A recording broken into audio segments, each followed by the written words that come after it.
Hello. Hello, everyone. Nice to see you. We're going to wait another minute while we have people joining us. We really appreciate you being with us this evening.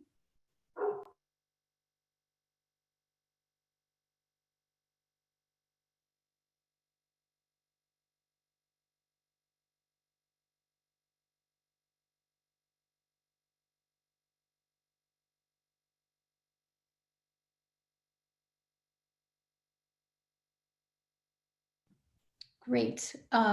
Well, actually, I will wait another minute, and you may hear my dog barking outside, right? That's what happens when we're all on Zoom from our homes.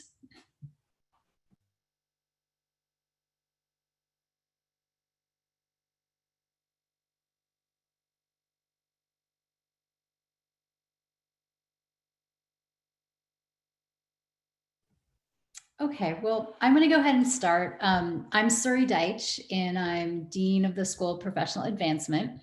And I'm presenting during this webinar with my colleague Sheila Gold, who's Executive Director of Recruitment and Admissions at the School of Professional Advancement, or SOPA, as we call it. We're really glad to see you this evening.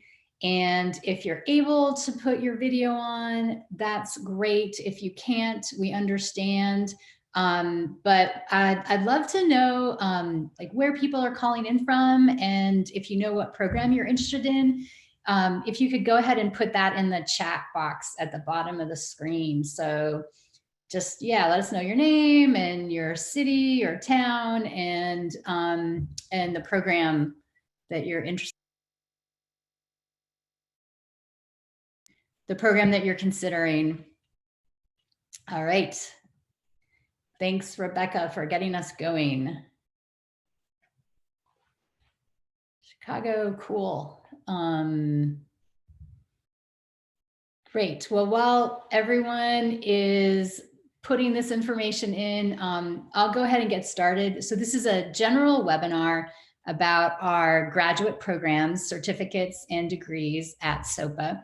And I'm going to talk about the school and the education and the student experience we provide. And then Sheila is going to focus on more of the mechanics of the admissions process and important things like tuition.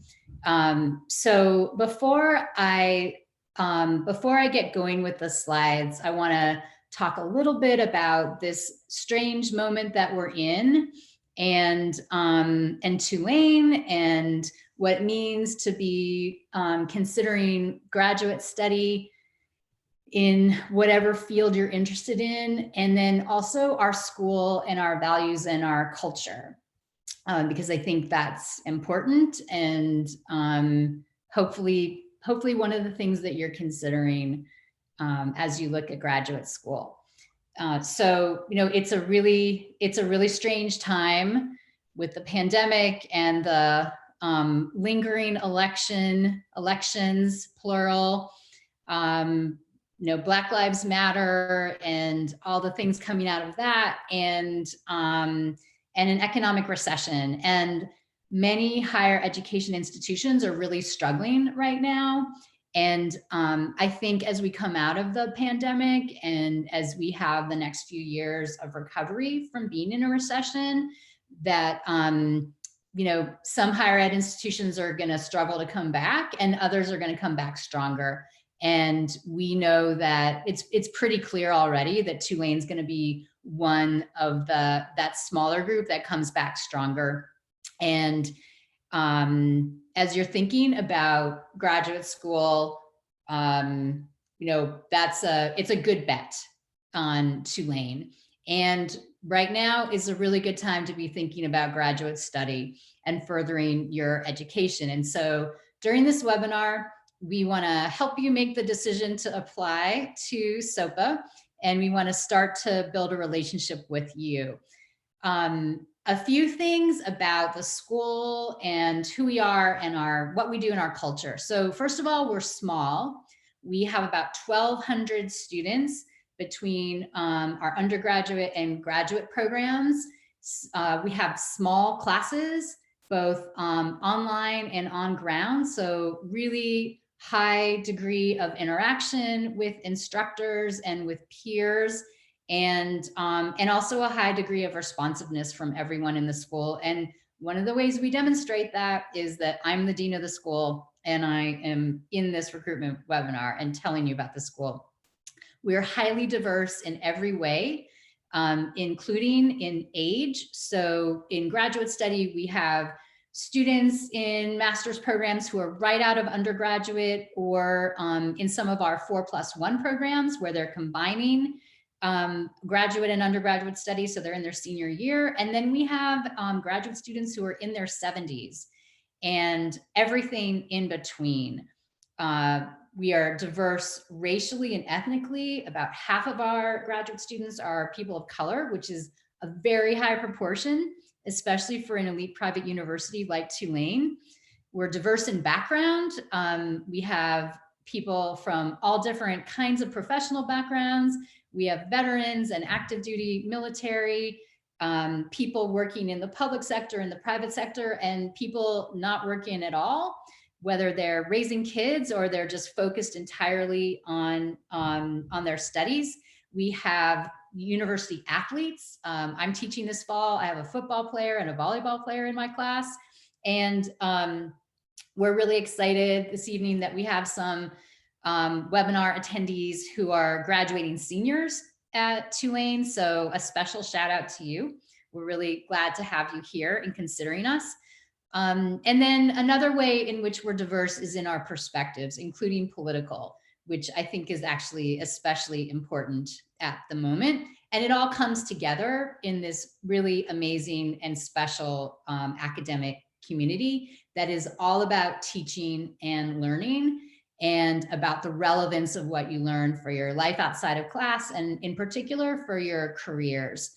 We're also highly responsive to the needs of students, and we're highly responsive to changes in industry and in the field. And that's part of our school culture too. So along with all that diversity and responsiveness, most, though not all, of our students are working and or caring for family while going to school. And most of the faculty and staff in the school did the same thing, including Sheila and myself. And so we know the challenges that people encounter having many different obligations, and we know how to support you to do your best academic work and to make progress toward your degree or certificate while you navigate the rest of your life.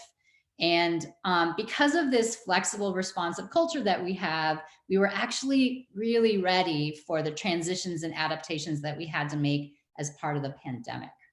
So with that, I'll say a little bit more about Tulane and this general area of applied learning that's relevant to the workplace that we focus on. Tulane is unusual as an elite private research university for having started educating working adults in the 1880s. And even for the fact that, unlike many elite private institutions, it wasn't founded as a seminary, for example. I went to Columbia as an undergraduate, which was King's College, founded by charter from the King of England. Tulane was founded to fight tropical disease. And so that focus on relevance is really deep in the DNA of the institution. And it's really exciting for us to be able to manifest that long history and that deep commitment in 2021.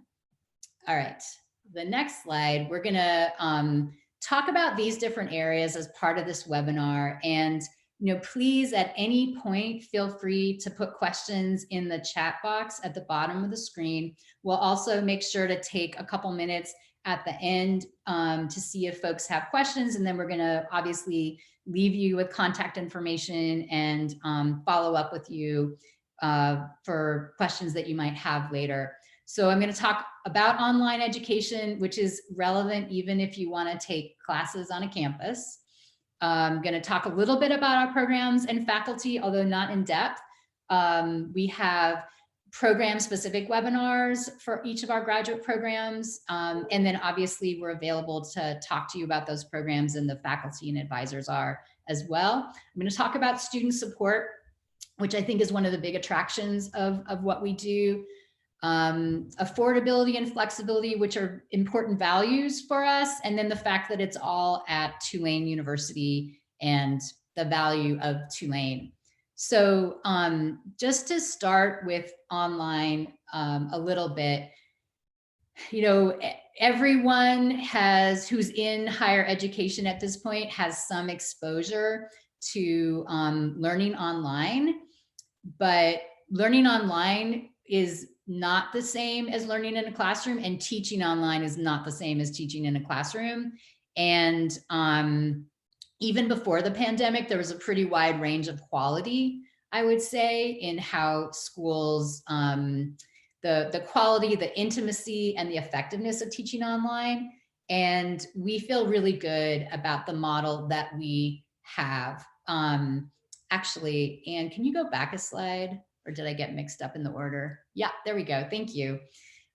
So we combine what's called synchronous learning, which is what we're doing right now when you meet face-to-face on Zoom or sometimes in person, with what's called asynchronous learning, which means that you're doing work on your own time, individually or in groups.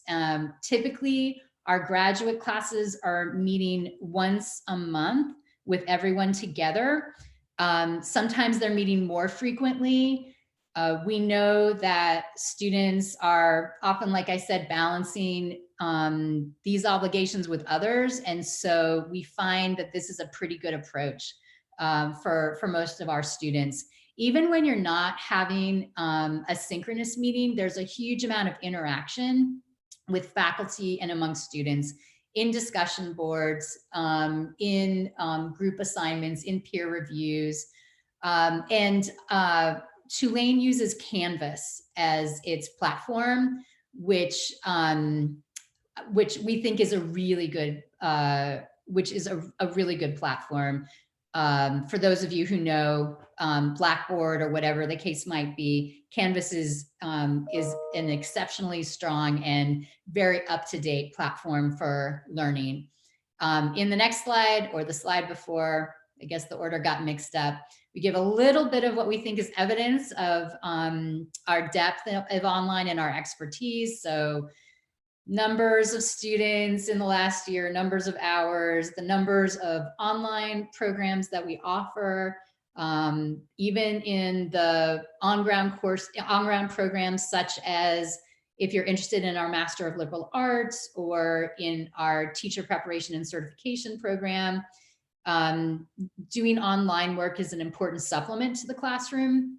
And then faculty trained well to teach online, which, as I said, is a very particular kind of thing, and our award-winning programs. On the next slide, I'll just say a little bit about our faculty. So we have a mix of full-time faculty at the university, about 40 of them, and then about 200 people who are adjuncts working in industry. So on this slide, the two folks over on the left-hand side are people working in industry and teaching for us because they love to teach our students and they love to share what they know and to be part of an academic community. And the two on the right are people actually who came from industry, but who are full-time faculty. And in the case of Tyra Mitchell, she's in our health and kinesiology, which is our health and wellness and sports studies programs. And Ralph Russo oversees our information technology and cybersecurity programs. All right, and this is it's a list of our master's degrees. Most of them are what's called a Master of Professional Studies, which is an applied master's degree program. We also have, like I said, the Master of Liberal Arts, which is a very special program because it draws on some of the best humanities faculty from across Tulane who love to teach our adult students. And then the Master of Public Administration, which is our most recently launched master's degree, started this fall and going really well so far. An exciting really exciting program and an important addition to Tulane, which should have had an MPA a long time ago, in my opinion. On the next slide, we have a list of our graduate certificates. And so each of these graduate certificates, for the most part, is what we call stackable, which means that you can apply all the credits from the certificate toward a master's degree if you want. So in public administration, for example, you really might want to focus on nonprofit management and strategic philanthropy. And so you can take those 4 courses to get the certificate. But later, if you change your mind and you really want to stay with us, then you can go into the MPA program directly. The admission standards for the graduate certificates are the same as the admission standards for the master's programs. All right. Thank you. And our post-baccalaureate certificates. So these are certificate programs that are actually made up of undergraduate coursework, and they are for people who have a bachelor's degree already. And depending on the field in teacher education, they're for career changers or folks who are working in K-12 education and aren't certified, or who want to make a pivot, for example. So that's often the case for students who are in our like graphic design program, for example, or interactive design. So those are post-baccs, as we call them. And then another component of our program that we think is really important for people who come with a lot of experience is what we call credit for prior learning. And this means that if you have extensive experience in the field in which you're going to be doing your study, that you can actually work with our faculty to document your experience, match it up to the learning objectives in the coursework, and build a portfolio. And after you work with faculty to create the portfolio then gets graded, and you can, at the graduate level, you can get up to 6 credits or 2 courses toward a master's degree. And the master's degrees are typically 11 to 12 courses. The prior learning credits come from undergrad courses. So what I would say there is have a conversation with us. We're not going to just give graduate credit for undergraduate coursework, but it might be that you have graduate level knowledge in whatever fashion from prior learning or from prior experience. And the most important thing is the learning objectives in the coursework. So it's definitely worth having a conversation with us. All right. And then for my part to finish up, student support and success is also a really important part of what we offer. And part of that intimate, responsive culture that we have at SOPA. So of course, every graduate student is assigned an academic advisor who works with you every step of the way to make sure that you're taking the right courses in the right order, that you are able to figure out how to maximize your coursework so that you're making progress, which to me, honestly, means taking more than 1 course a semester. But also balance that with everything else you have to do. And then if challenges come up, which they do, that's not uncommon, especially this year, your advisor will work with you to figure out a path and to figure out with you and your faculty a path forward to make sure that you're keeping up with your courses. We also have, of course, because of our faculty, really extensive professional networks that faculty are very willing to use to help students with their own professional advancement and with accessing opportunities. We have a dedicated career advisor.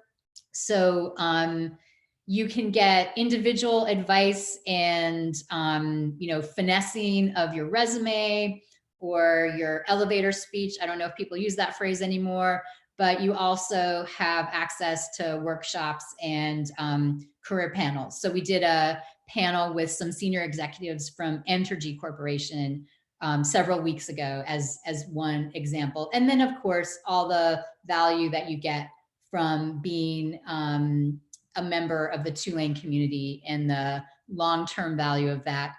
I see one more question about online that I'll address real quick before I hand things off to Sheila. So, so I'm actually not quite sure if I understand your question, Gabriel. Do you want to take yourself off mute and say it? Well, yeah, sure. I was basically wondering if there was like Blackboard or several other online Oh, platforms sure. that Tulane is usually Got recommending. it. Okay, so the way that works, and there was an earlier question about what we use, and they're typically called learning management systems. It's an LMS. And so Tulane used to use Blackboard, but now we use Canvas.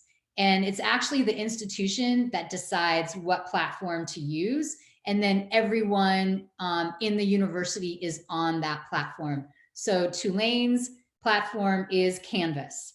There are other products out there, but we feel like this one is the best. And if you want to learn more about it, there are plenty of opportunities to get exposed to it as part of your orientation process when you become a student with us. All right, so thanks, and I'll hand things over to Sheila. Thanks, Suri. Well, welcome everybody. I always like to welcome folks to our webinars because I know that you're taking time to be with us and to hear about our programs. We are always excited to share with students, prospective students, about our programs, but I know that it's an investment of your time, especially at the end of the day. So thank you, and hopefully you will walk away from this webinar understanding a little bit about why we think that SOPA is a special place. One of the reasons that we find that SOPA is special, and we'd love to talk about it, is that we strive to actually be pretty affordable in the landscape of other institutions that are offering the quality of degrees that we do with the flexibility that we do. We know that your education is an investment, and it should be an investment, right? With like a payoff at the end. But nevertheless, most of our students are balancing work, family, other commitments, as well as a financial commitment. So we like to share why and how we think that we're affordable. Our graduate tuition rate is $1,078 per credit hour. I like to share with students, because I know that students, having done admissions for a long time, tend to compare schools, which you should be savvy consumers. So I always like to point out, we have very few fees associated on top of our tuition. So when you're looking at other schools and other programs and you're looking at tuition and fees, when you're looking at SOPA, our fees are incredibly nominal. So the vast majority of what you're going to pay is that tuition rate. And that makes quite a bit of difference. Often when you add on fees at other institutions, it will almost double the tuition rate, and that is not the case with us. With that said, most students at SOPA and across the country apply for financial aid as well. Our students are no different. We encourage our students to go ahead and fill out the FAFSA form, which is the federal form for financial aid. My tip to all applicants is fill out that FAFSA form as early as possible. It can take several weeks to go through the financial aid process. There's lots of different pieces to the form. It can take some time to gather all the information, get it submitted, get it read, get a package back to you. What I don't want is for students to get slowed down enrolling in the university because they're waiting for their financial aid package. We have financial aid counselors on campus that are available to help students. Even though we're all working remotely, they're still available. And we try to help students in-house as much as possible, answer any questions. You can start with us, and then if they get too technical, we'll pass you off to financial aid. So feel free to ask any questions through the process. The types of aid that are available are federal grants and loans. We're a yellow ribbon school. We're very, very proud of that.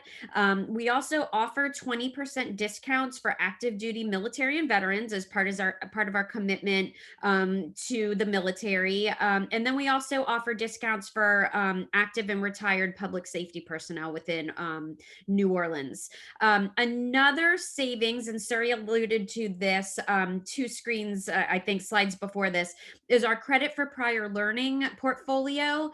If you do have life and work experience that you think that you can get credit for, look into that. Reach out to your advisor. Look into seeing if you can put a portfolio together. It is a savings in the sense that 6 credit hours is two actual courses. So those are 2 courses you don't have to pay for, and 2 courses of time that you don't have to spend in the classroom. So that's a savings of time and of money.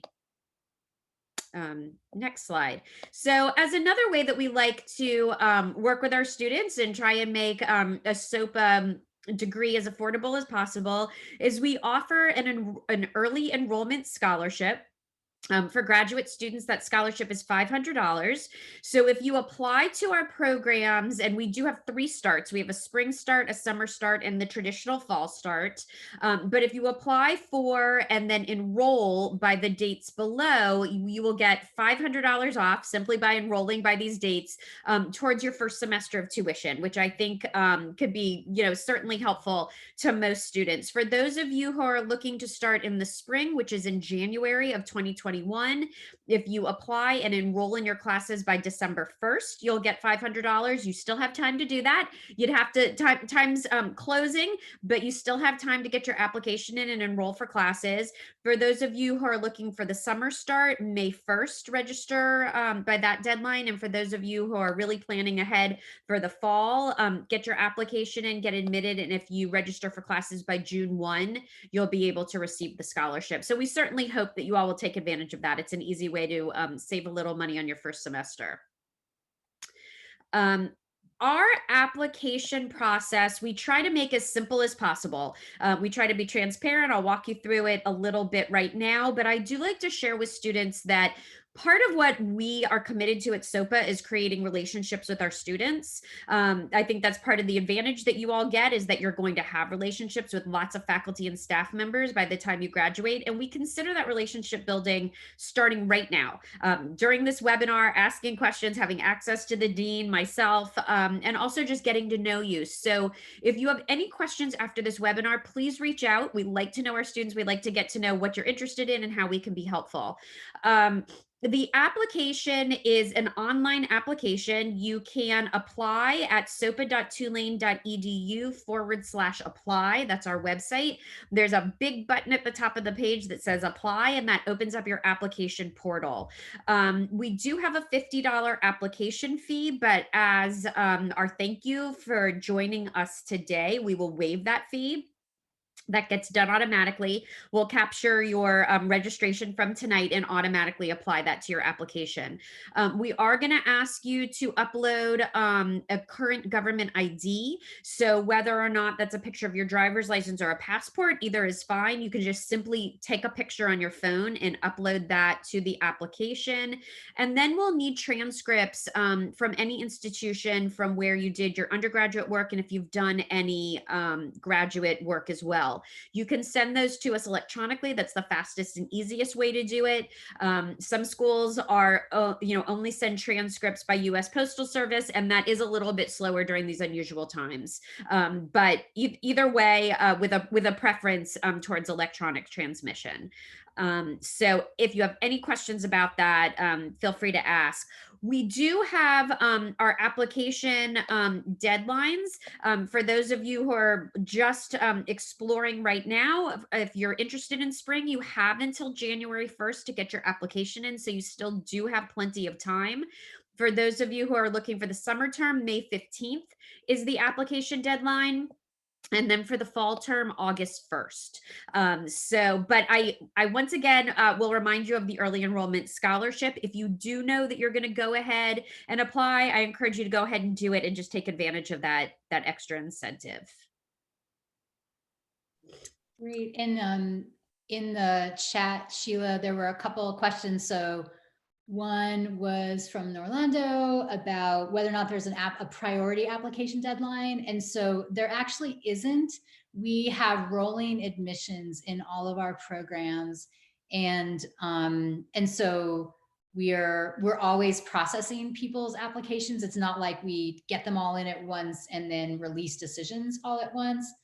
Some programs do fill up, like the MPA, for example, this fall did fill up. And so we weren't taking applications all the way until our deadline, which is, another reason why it's good to apply early. But we have rolling admissions at the graduate level. And then Sheila, just to say, Jose had a question about the scholarship for public safety personnel and whether or not it's limited to New Orleans at the graduate level. It actually isn't. It's actually anywhere. Thank you. So, do you want to talk about? Orlando had a question about official and unofficial transcripts. I don't actually see that the question's not up. Can you read that? Sorry, but I'm happy to answer. Sorry. Okay. The chat's not coming up. We had a webinar yesterday where I got kicked out when I was talking. So that's not, it's okay. Not. So I think it is flickering on for whatever reason. I'll answer it. So we are happy to take unofficial transcripts. If you want to submit them with your application, if it's faster to give those to us. If you give us unofficial transcripts, we can conditionally admit you, but we'll need your official versions for all of your prior institutions before you can register for class. So that's that. And right now, applications are actually open for 3 different terms: spring, summer, and fall 2021, because we're really flexible. And these are indications again of how much we focus on flexibility and people who are in the workforce or managing multiple obligations. And so we have students starting 3 times a year. And summer, a lot of students take summer classes. Sometimes we have teachers who aren't teaching kids in the summer, and so they can get through many more classes in other kinds of situations. But we really encourage it because it's a good way to earn your master's degree relatively quickly. All right, any other questions that people have?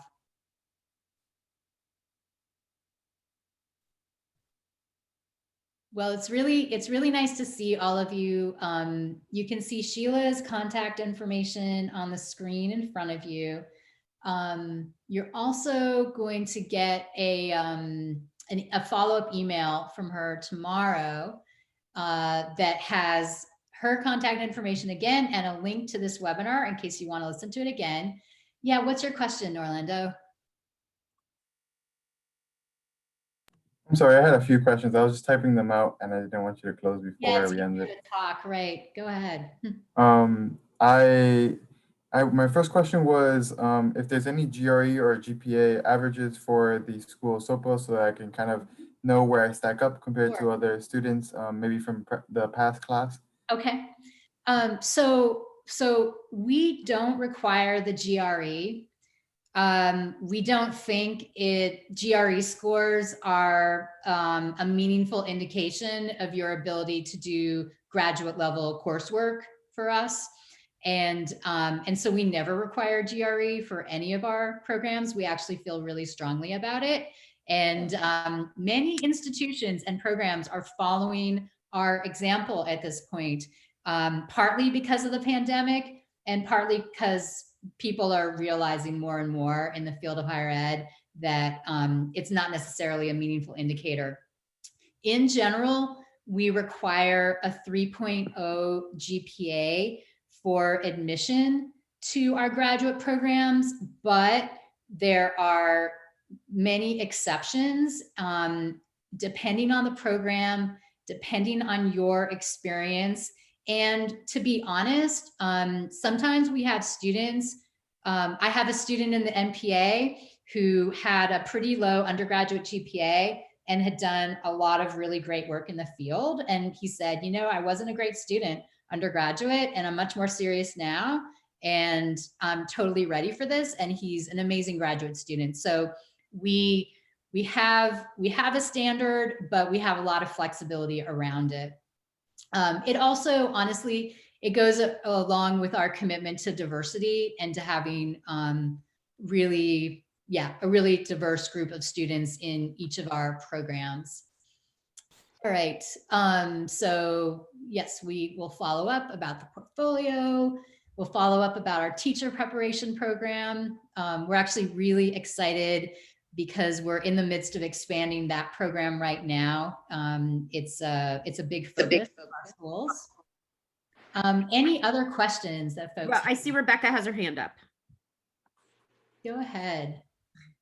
Good evening. I have a quick question about the synchronous time. I teach and I'm really involved with my school and my kids, and I just want to know if there's a requirement for how many hours professors may have class in person, or if they are going to schedule different times for us to be on. Absolutely. So the way the synchronous meetings work is you're given all of them in advance, so that to the extent you can work your schedule around them. And we highly encourage, we say that they're a required part of the course, and we highly encourage participation in them. That said, people do miss them sometimes because of work or family or whatever the case might be. So we record all of them and we share the recordings. It's not as fun to watch a recording after the fact, but it's not like you're missing it. And so there again, it's another way that, we're acknowledging the complexity of people's lives. But the first thing we do is make sure you have a lot of advance notice. Any other questions? Yeah, I'd like to speak, please. Sure. Well, there is likely about. Well, I'm trying to find out another. Well, I'm basically. Last time I visited Tulane University. Now I'm hitting from another university. I'm still deciding on which university would be the best. So it'll come down to my decision as well. Okay, well, that's great. Well, you know what, Gabriel? Let us follow up with you. I know we've been in contact with you, so let's have a follow-up conversation. All right, and then I see a question from Devin about credits from SOPA being applicable to other master's degree or PhD programs. I mean, to the extent that any graduate school will accept credits from another graduate school, we're the same. We're no different. And so we are open to accepting credits toward a degree, typically, 3 courses at the most. And other schools have the same practice, but we're in the mix there. We don't require letters of recommendation. We accept them, and sometimes students give them to us because they feel like it's another facet of how they can present themselves well. And the personal statements vary by program. They're all different. They're tailored to the specific programs. I'll say in the case of the Master of Public Administration, for example, the personal statements are really, really important because we're not just asking you why you're interested in the field and what you're planning to do with your degree, but we're also seeing your writing. So we do want to see effort and quality there. But I think if you're serious about being a student, there's no reason why you can't do great personal statements that will be successful in our process. All right, this is great. Well, we've had a lot of really great questions this evening. We have some follow-up to do. There will be more classes. Do you want to say something, Sheila? There's a question from Rebecca about being able to visit classes, and will that happen again? We are scheduling those every semester, Rebecca. So we will let you know when our next scheduled class visits are available. Are you particularly interested in the like teacher? Oh, the MPA. Okay, great. Great. We will let you know, actually everybody on this webinar, because we now have your like name and addresses, we'll be sending you out invitations to the class visits. So, so look for more of those, but we'll be doing those every semester. Great. And I hope everybody here will take advantage of it.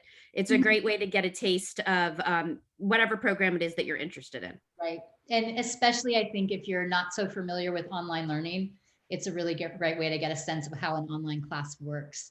So, and then you see a statement from Ann Conlon, our colleague, that we'll have class visits starting in January.